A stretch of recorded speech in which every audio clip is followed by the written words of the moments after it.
chicos del cuarto grado, hoy vamos a hacer una clase. En esta clase vamos a hacer lo que es mini circuito. Entonces queremos que antes realicen calentamiento en su casa con andar en bici, caminar, correr, luego algunos estiramientos y pasamos a los ejercicios. Bien, el profe va a estar mostrando cómo hacerlo.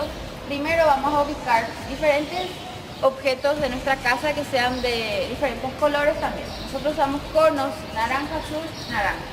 En sus casas pueden usar ropas, algo que sea de diferente color. Lo que vamos a hacer es correr y tocar los conos naranjados. Corremos, tocamos, volvemos de espalda.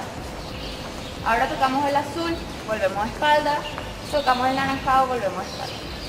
Van a hacer una vez este y pasamos al otro ejercicio que son los burpees. Vamos a hacer 5 burpees.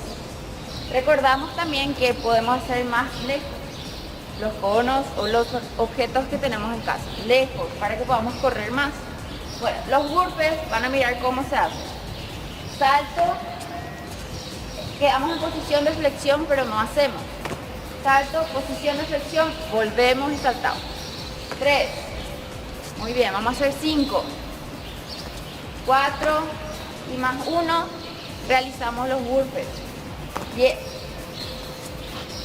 Ahí terminamos y pasamos a otro ejercicio, todo de seguido, que son las zancadas. Entonces el profe va a mostrar, mano en la cintura, extendemos la pierna hacia adelante y la otra de apoyo hacia atrás. 2, vamos a hacer 10 veces. 3, 4, 5. Y ahí vamos a realizar este por último. Luego descansamos y volvemos a realizar lo mismo. Primero correr, luego burpees y último zancadas. Entonces vamos a esperar sus videos y esta es nuestra clase de esta semana. Chao. Chao.